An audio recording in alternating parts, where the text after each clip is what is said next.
Welcome back, Wolfpack. Verlis here to start this week's Fan Fridays, and it looks like we have a 6v6 single battle to start things off. Look at that team from DHK. I can respect how crazy it looks. I mean, I haven't seen a Spiritomb in so long, and it upsets me. I feel that should have gotten some kind of buff. It's a little forgotten, especially for how hard it was to obtain in the 4th generation. But we'll see how this snowballs and plays out. That's also going to be Drifblim versus Rayquaza, so shenanigans are going to ensue. I guess it kind of depends on how many stats each Pokemon goes for. Mega Rayquaza, not wasting any time, and that's going to be into Drifblim. So, like, what do we have? Do we have Red Card Drifblim? Do we have Berries? What's going to happen as Rayquaza sets up the Delta Stream, which kind of gives Drifblim a little bit of an advantage, but no Dragon Ascent, no nothing, just Dragon Claw as Drifblim sets up the Minimize. So he'll be able to survive something, and then Minimize comes in, and then we get all kinds of good stuff for the Drifblim setup, and that's going to be Dragon Dance from Rayquaza. See, this is where, like, the setup wars could become a thing, because it was like Minimize into a miss into stockpiles, but no, Drifblim doesn't want to take a chance, just one Minimize into Spiritomb. We're going to see what Spiritomb can do with a 1 Minimize. Also, Spiritomb actually getting nerfed in the 7th generation and nerfed in the 6th. Spiritomb just getting all kinds of nerfs. Doesn't make it that great for the Pokemon, but that's going to be big hit. But Spiritomb takes that and turns it into a Pain Split, so gains enough health back to survive the next attack. And Rayquaza going to heal up with the Leftovers. So Leftovers all around as we get some healing and then just trying to survive while setting up for damage and whatnot. But where's Spiritomb's win condition? Like, what's it going to do with the Minimize? Doesn't really have to worry about that as the Rayquaza sets up a Dragon Dance. So if it gets the crucial miss, that could be pretty big. But Spiritomb has Ominous Wind. So a little bit of damage, but fishes and finds these stat boosts. So now Spiritomb has +1 everything. Defense, and then also has evasion, has more on the attack. So the Ominous Wind setup could pay off, especially if you're hiding behind stockpiles and Minimize and evasion and stuff like that. So it could work out. And at the end of the day, it's Spiritomb actually doing something again. So that's pretty cool. Rayquaza Extreme Speed doesn't work on the Spiritomb, but Spiritomb's going to keep going for Ominous Wind, now adding up the damage as well, because Ominous Wind boosting into more boosts. So we have Pain Split, Ominous Wind. What else does it have? Like, where's the big, just GG, get wrecked scrub kind of move that the Spiritomb is going to do? That's going to be Minimized. That's going to be another Ominous Wind.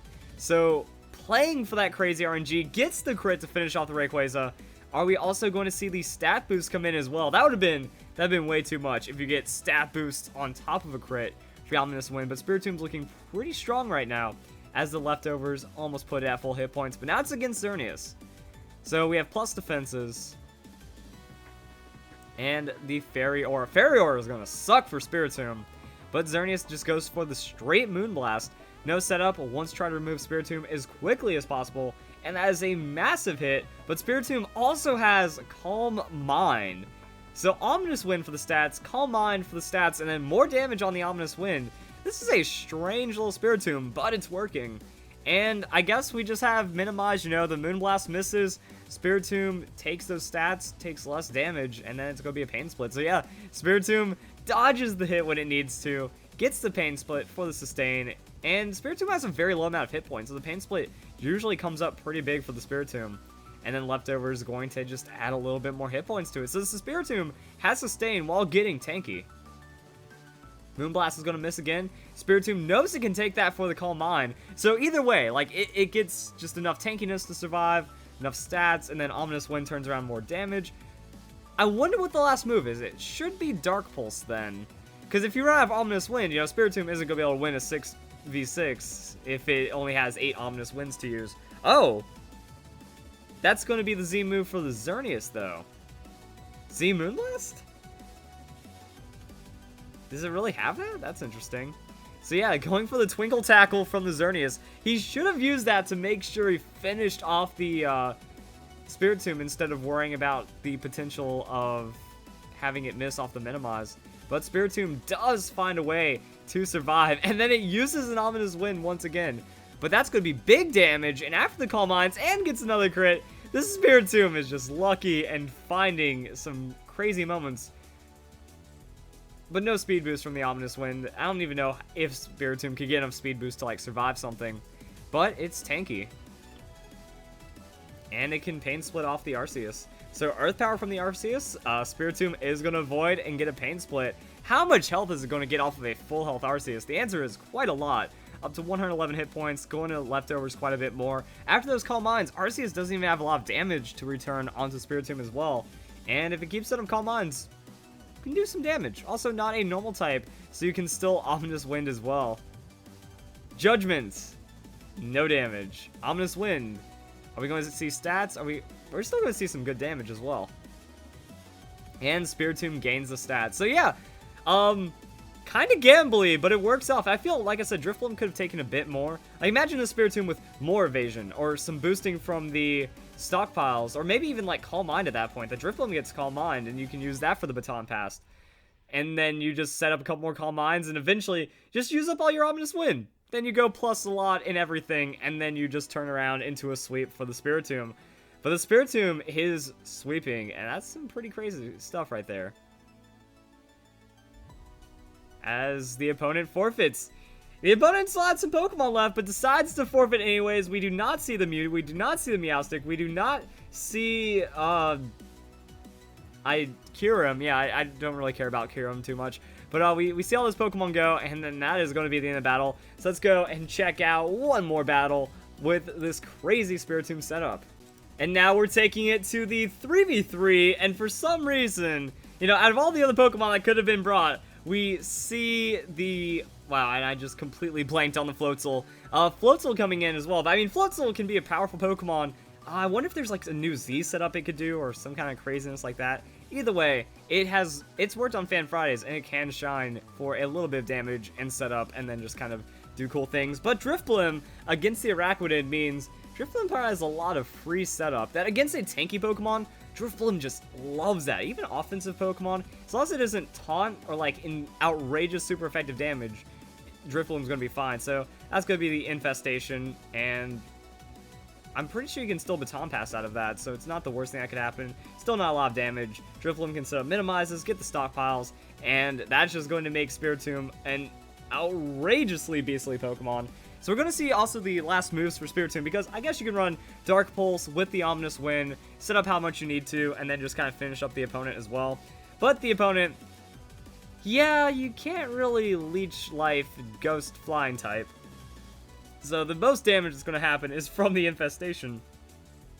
And then we're going to see some more Minimize, and then some more Stockpile, and the Aqua Ring setup for the Araquanid. So Araquanid is getting a lot of what it wants. You know, the opponent's kind of trapped in, does have the Aqua Ring set up, so yeah, it's going to be bulky, it's going to be hard to deal with, but the setup is just going to outpace the Araquanid way too hard, and that's where things are going to start looking pretty bad for the opponent. So that's more Minimize, more Stockpile, and Infestation's going to miss, but it's also going to land the percent health from already being trapped in. Drifblim, I was thinking Citrus Berry, but we see it below half health and no item yet, but that's going to be a Minimize for the Drifblim, some max evasion, and the opponent's just letting the setup happen. It's bad. It's bad, it's GG. Drifblim's freed from the Infestation, and that's going to be another Stockpile.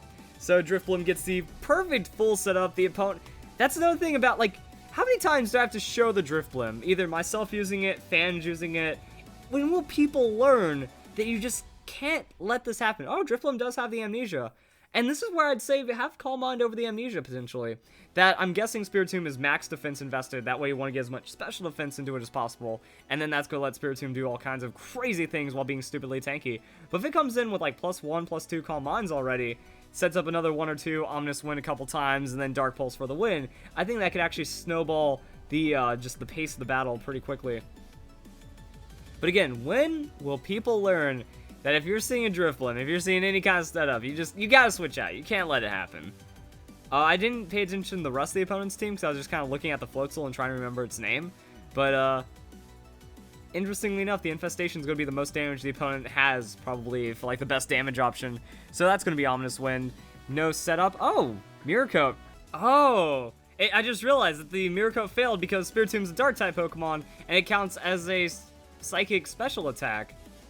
I've never seen that happen before.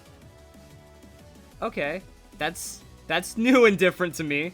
But now we're just gonna watch more and more setup as the battle is pretty much going to be over at this point.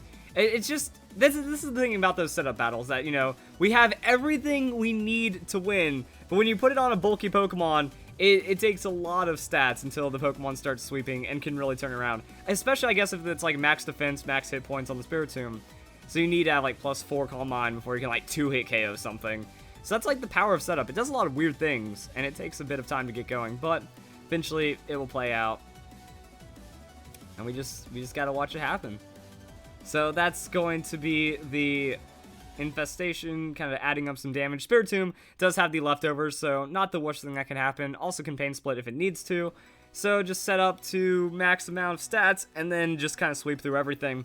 I mean, I know you guys probably aren't like, oh, the opponent is bad because you let him sit up. But at the end of the day, we just watched Spiritomb take down legendaries with only 1 minimize, and we're just watching Spiritomb be useful. And that's why I'm going to be showing this one on Fan Fridays. I like the idea, I like the hustle. Drift Bloom PSA is always something that's needed, and overall, you kind of run what you can. And seeing Spiritomb working in the 7th generation, I don't get it. You know, those Pokemon that were just kind of nerfed and completely forgotten. It's kind of sad that those exist in Pokemon, and Spiritomb is one of them. But Spiritomb is being usable, and it looks like it's going to find itself some sweeps today. Eventually, the switch is going to flip, and it's going to be over. Maybe after this Calm Mind, maybe after a couple more Calm Minds. But I will say that the switch will flip, and the game will be over. See, like, from a Fan Fridays, like, from a review standpoint, it's kind of boring, but during the battle, it doesn't really matter. Just do what it takes to win. I'm in these situations where it's like, yeah, just make sure you secure the it's impossible to kill me condition, and then everything's going to be fine. So Spiritomb, using that Pain Split, going to get really close to full hit points, especially after the leftovers. Then we're just going to see those moves come through, and Spiritomb will take the win. But a special Spiritomb. Sometimes you try to see it like Sucker Punch cheese, but Sucker Punch getting nerfed kind of annoying. So it just has to fight with what it can. And special Spiritomb behind that Calm Mind, really solid. It can also use Will-O-Wisp if it wants to, but I guess you don't really need that with all this setup.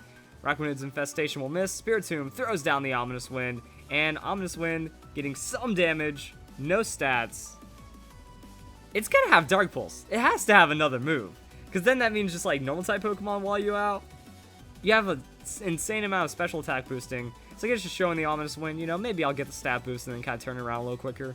But overall, Dark Pulse would just end the battle right now. And Ominous... Alright, Spiritomb's just dedicated with this Ominous Wind, it'll take it. And that's going to be Araquanid getting ready to go down. Does get a little bit of healing from the leftovers. Spiritomb does get back to full hit points. It's all this healing and all this, like, infestation effects and all this thing that just kind of make the battle take longer than it needs to. Araquanid throws down the infestation. Literally 3 damage. And the Ominous Wind's going to go and finish off the Araquanid. Does it not know anything else? Sometimes I feel there's also a little bit of sticking too much to it. Like, I just end the battle at this point. But that's going to be the Ominous Wind. Damage is kind of adding up. How much can we do to Blaziken? We know the Araquanid is supposed to be a tanky Pokemon. Blaziken going to set up the bulk up. Going to try to get over the insane amount of evasion and defenses. Spiritomb going to stick to that Ominous Wind. And there we go. Critical hit. So another crit for the Spiritomb. Crit into full boosting. That's some pretty insane luck right there. But Blaziken will go down off of 1 Ominous Wind. Now to Metagross. So Metagross should be enough to take it down on the Ominous Wind as well. And that'll be the game. I kind of want to know everything that's going on, because the Spiritomb not using Dark Pulse is really confusing me. I'd imagine you just Calm Mind, Pain Split, Ominous Wind, Dark Pulse, and that should be the game pretty quickly. But Spiritomb going to go for the full Ominous Wind sweep. Super effective hit on Metagross with all his stats. Doesn't matter about the base power at that point. And that'll be the GG. Alright, so we got some interesting battles. They do go long, but you can put a Spiritomb in there, and you can win battles. In singles, 6v6, 3v3, it all works out in the end, and that's also the power of Drift Bloom. So if you guys enjoyed the videos, or enjoyed the battles, I'll see you in the next Fan Fridays.